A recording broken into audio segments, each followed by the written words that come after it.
Now, it has been over a couple of months since the release of the hotly anticipated Bethesda RPG Starfield. It was initially received well, but as time is creeping on, I'm seeing a lot of hatred build up with the gaming community, and especially on Steam, with the game now pretty much having mostly negative reviews, which is bizarre. Now, at the end of the day, with games, films, music, books, etc., it's always been and always will be subjective and each to their own.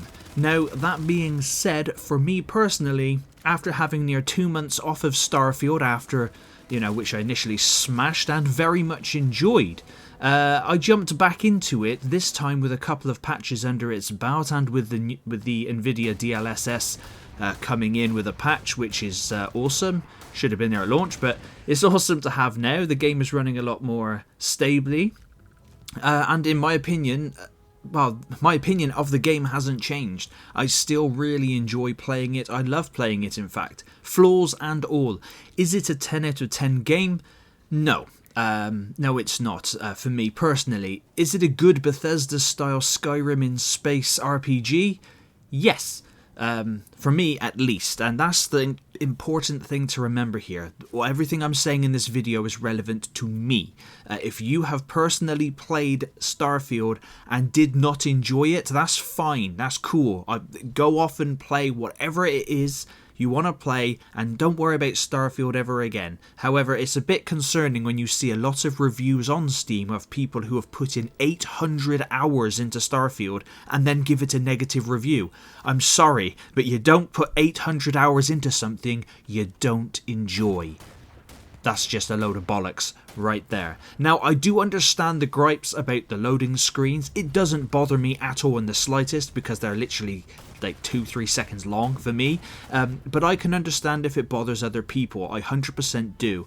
I just love the fact that I can walk through any major settlement. I can't walk through any major settlement without being given or finding a ton of quests or things to do. The sheer amount of content that I've encountered in many different star systems and in many different ways, it's just all been a joy to partake in. I've helped out a gang and I've helped out some shops in Neon. I've spent hours on Neon alone doing side quests. I became a shady miner on Mars, having to get my way into a business being a miner by filling out an application, then sneaking onto a computer to erase all the other applicants to ensure that I got the job. I hired a crew and undertaken many different quests in New Atlantis. I found derelict ships thick with mystery, found space pirates, become a space pirate, battled space pirates. Sorry, we all may or may not have been a space pirate at some point in a space RPG. I've been a space cowboy, built ships, commandeered ships, even found and been given ships, which is awesome. The Mantis being one of them, which is pretty cool.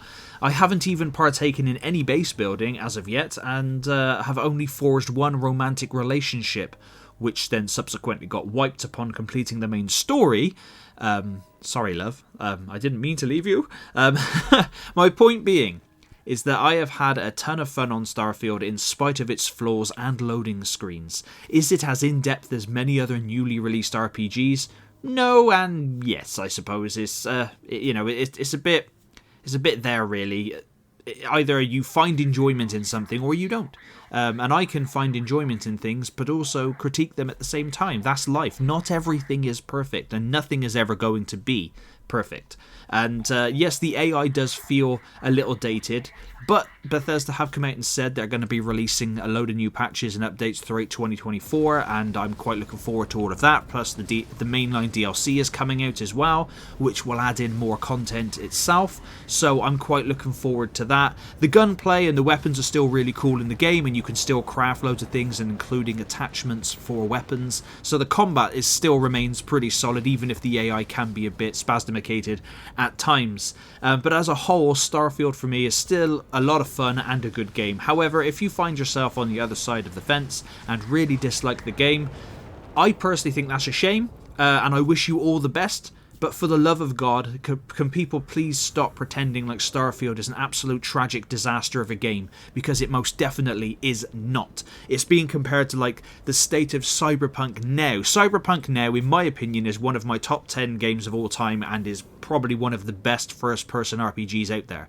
However, at launch, it was not. I gave it a 3, I think, in 2020 in my review of it. It was not good at all. For me, at least on PS4. I know some people on PC didn't have that much of a problem, but if you've got something of a problem, it's not that perfect. And No Man's Sky as well, this game gets compared to quite a lot. Don't forget, No Man's Sky at launch is a far cry away from how it is now. Now it's a fantastic game, but when it first released, it was not. Starfield was good out of the gate. It had a couple of technical hiccups, but apart from that, I still managed to play through the entire game absolutely fine with hardly any issues whatsoever, and I can only imagine that over time Starfield will become infinitely better and infinitely larger. But please let me know in the comments what you think. Are you on the fence of, you know, do you like it or do you not? Or are you on my side where you do enjoy the game despite of its flaws? Or do you absolutely hate the game? And if you do, I don't know why you're still talking about it, commenting on the videos of it, and not just moving on with your life. There seems to be some deep-rooted issues there. But thank you very much for watching, and let me know.